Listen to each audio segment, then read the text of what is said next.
Bismillahirrahmanirrahim. Assalamualaikum warahmatullahi wabarakatuh. Selamat pagi adik-adik. Alhamdulillah kakak baru nyampe di kediaman pemateri kita kali ini ya. Namanya Kak Anis. Terima kasih Kak Anis udah gabung di kelas online kita. Ya, sama-sama. Oke, jadi kakak mengenal Kak Anis ini sama juga ya, ada kayak tahun-tahun sebelumnya, karena dulu waktu Kak Anis masih SMA, masih segini ya. Jadi kakak masuk ke kelasnya Kak Anis buat sosialisasi kampus gitu. Buat kami silakan perkenalkan dulu sama adik-adik.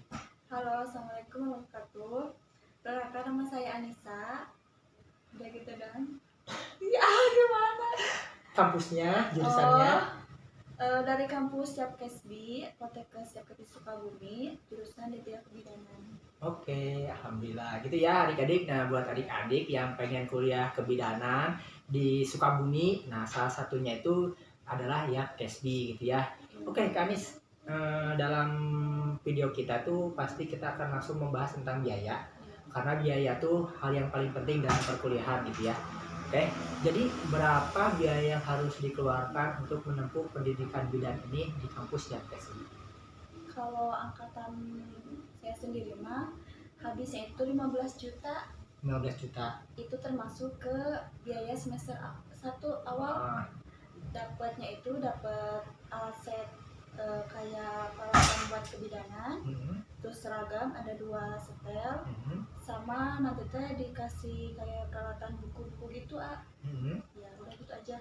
Oh, jadi 15 juta tuh udah masuk, biaya masuk sama biaya semester. Iya, udah termasuk. Siap-siap. Nah, kalau semester depannya berapa tuh bayarnya? Semester 2 itu kurang lebih 8.490.000-an.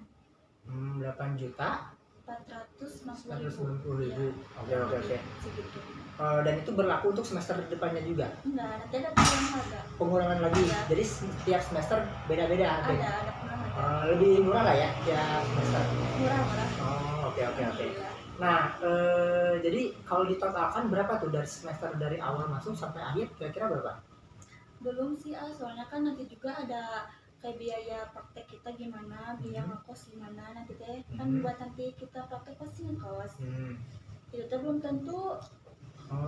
Jadi belum ada, kita belum ada ambang-ambang buat penjumlahan harga gitu. Oke. Ya. Karena memang Anis juga baru masuk ya, baru Iya. angkatan 19 gitu ya. Jadi intinya dari 15 turun ke 8 dan nanti turun lagi gitu ya. Bisa sampai nanti 6 jutaan. 6 jutaan. Ya. Oh, mentok Semester terakhir. mentok turunnya 6 jutaan. 6 juta. Siap berarti ya 15 8 terus. Oh iya, oke lah. Nanti kalian akumulasi sendiri aja ya. Iya. Pokoknya gitu ya. Tapi bisanya itu di kampus itu istimewa banget, bisa dicicil Jadi buat yang gimana ya, kayak bingung nih mahal banget ya biaya bidan, nanti bisa cicil sama kita. Nah, gimana tuh cicilannya kayak gimana? Jadi bisa nih kita teh pas pertama masuk bisa cicil 10 juta dulu. Nanti sebulan 2 juta gitu gampang. Jadi enggak langsung mentok langsung segini, enggak gitu. Jadi enak nanti gitu. Oh, Iya. siap. Jadi gitu ya. Jadi bisa dicicil ya. Bisa Nah, itu dicicilnya berapa kali, Kak Anis? Tergantung kita. Oh, Bisa yang kita bebas aja ya, tapi bebas. minimal masuk 10. Minimal masuk 10. 10 dari 15 itu. Iya. Oh, bagus. Kalau uang semesternya bisa dicicil juga enggak? Bisa juga? Iya. Oh, jadi enggak harus 8 juta langsung ya? Enggak, bisa 4 juta dulu buat isi KRS, isi data mahasiswa. Oh, Iya. KRS-an ya? Iya, KRS. Oh, oke. Bagus. Nah, itu ya, adik-adik, jadi kalian jangan berpikir wah harus punya sekian belas juta, harus sekian jutaan gitu ya, tapi bisa dicicil nih. Alhamdulillah nih kampus ini bagus sekali kampus ini. Oke gitu ya. Ada lagi untuk pembiayaan, Kak Anis? Mungkin udah cukup sih. Udah cukup. Oke, siap. Itu ya untuk pembiayaan di kampusnya. Nah, kita karena kan selain kuliah itu nggak cuma tentang biaya kuliah aja ya, biaya ke kampus aja, ada juga yang namanya biaya hidup. Kayak tempat tinggal sama jajan-jajan lah kalian gitu ya. Nah, itu berapa tuh, Kak Anis? Di kita itu ada asrama per bulannya itu kurang lebih ada 300, ada yang 200. Itu murah banget kan segitu? Banget loh itu. Kalau uang makan itu kita bisa gimana ya, 3.000 juga udah bisa beli nasi 3.000. Ikannya itu 2.000 bisa. Oh, 5.000 ya? Iya. Kalau buat ngekos itu pinggir kampus ada itu kurang lebih 500.000 per bulan. 500.000 per bulan.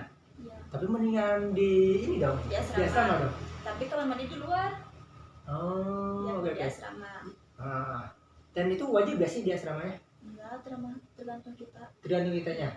Oh, gitu. Kak Anies sendiri tinggal di mana? Awalnya itu ngekos di depan kampus. Itu biayanya itu 350. 350. Iya.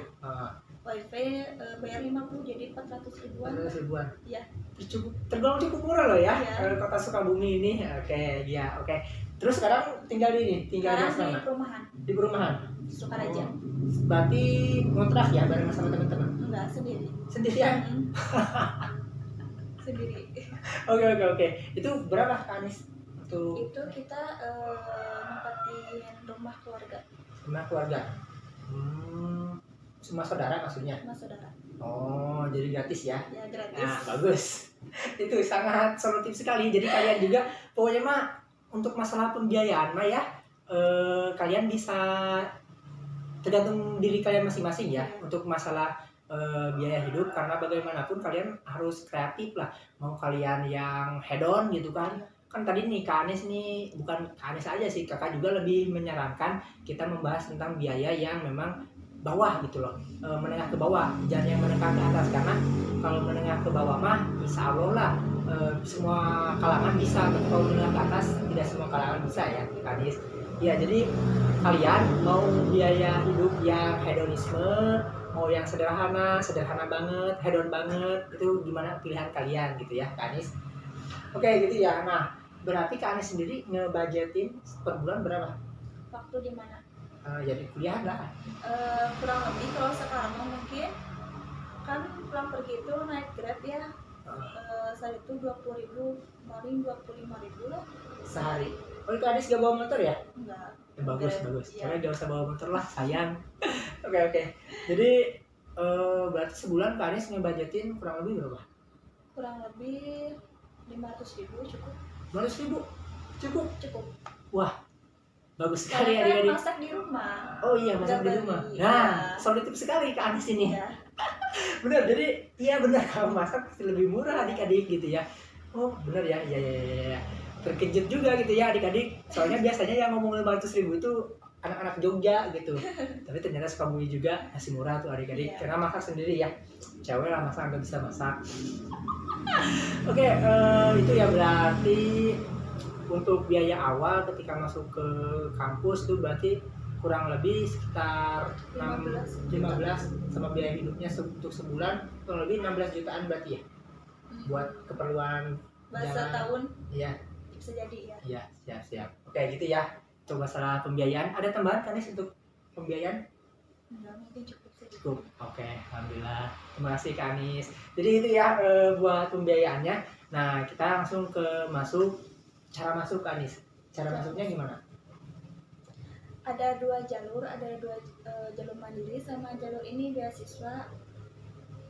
Dari PBS itu ada dua, ada dari prestasi sama ini Tafis sekarang mengadain. Tafis, oke. Ya, gimana tuh? Kalau Tafis itu kurang lebih harus apa 1 juz itu tergantung kita mau juz berapa juga, terus lancar. Dipotong 50% pembayarannya. Iya. Kalau jalur prestasi itu dilihat dari nilai rapot. Nilai rapot. Ya. Rata-rata sudah 85 nilainya. 85. Gitu. Terus kalau mandiri mungkin nanti kita ngisi soal gitu, sama aja sih soal, terus nanti kita sama kayak diukur selanjutnya nanti wawancara udah loh. Hasil gitu. Kak Anies sendiri lewat masuk jalur mana? Jalur mandiri. Jalur mandiri? Ya, soalnya waktu Kak Anies sendiri itu gak ada jalur beasiswa. Gak ada jalur, baru buat tahun ini ya? Iya. Sekarang. Oke. Siap. Itu ya untuk jalur masuknya adik-adik. Iya. Nah, kita masuk ke pembahasan ini. Ada beasiswa apa lagi nih, Kak Anies? Gak nggak ada, mungkin segitu yang untuk masuk mah. Untuk nanti kita pengen lanjut beasiswa lagi, nanti kita bisa ikutan BEM, ikutan sosialisasi, aktif aja di kampus gitu. Ya berarti ya benar, berarti sama ya kayak kampus yang lain. Jadi beasiswa tuh sebenarnya lebih banyak ketika kalian menjadi mahasiswa daripada sebelum. Kalau sebelumnya apa paling juga bidik misi, dan itu juga jarang-jarang banget yang dapat ya. Tapi kalau kalian udah masuk jadi mahasiswa, biasanya beasiswa tuh banyak, baik di dalam ataupun di luar kampus kalian sendiri kayak gitu adik-adik. Oke, Kak Anis sendiri ngambil jurusan ini alasannya apa? Kenapa pengen bidan dari sekian jurusan yang ada? Jujur sih kemauan orang tua ya. Tapi kalau udah jalan itu emang bersyukur gitu, kita teh mau gitu nurutin orang tua. Emang kan seneng banget kalau kesana itu seneng banget, pokoknya kita itu kayak apa yang kita gak tahu jadi tahu. Kayak kita tuh gak tahu gimana ya cara pemasangan infus jadi tahu, gitu aja sih. Ya bagus. Senang aja sih jadi kesehatan. Benar. Sangat penurut berarti nih Kak Anis sama orang tuanya. Bagus. Karena memang biasanya ada terjadi konflik sih ya, ada yang nurut, ada yang enggak gitu. Nah kalau Kak Anis nih tipe penurut nih sama orang tuanya. Masya Allah, Uti. Oke, kita lanjut ke pembahasan ini. Kak Anis belajar apa aja sih? Kalau semester awal kan kita ngambilnya D3. Otomatis 30% itu materi, 70% itu praktek. Kalau semester awal itu kayak kita tuh dikasih banyak materi, ngapalin terus. Kalau untuk selanjutnya kita mulai praktek apa yang kita pelajari. Oke. Jadi banyak ya pembelajarannya? Gak banyak sih, mungkin dari kurang lebih itu 10 mata kuliah. 10 mata kuliah, habis itu praktek? Di praktek ya apa yang kita pelajari. Gitu. Oke, itu ya adik-adik. Pokoknya kalau misalnya kalian kurang paham tentang pembahasan kita, kalian komentar aja, nanti insya Allah akan kakak jawab dengan menanyakan dulu ke Kak Anis ini ya. Karena kakak kan nggak tahu tentang bidan ini. Karena bidan itu khusus cewek kan ya? Cewek. Iya, gak boleh. Kalian cowok ngapain nonton ini? Kecuali buat adik kalian lah atau kakak kalian boleh lah ya. Tapi kalian cowok berarti bukan penonton kita ya, ini buat cewek aja gitu ya. Oke, siap. Nah ini sekarang kita sesi bebas aja nih, Kak Anis mau menyampaikan apa ke adik-adik, silahkan.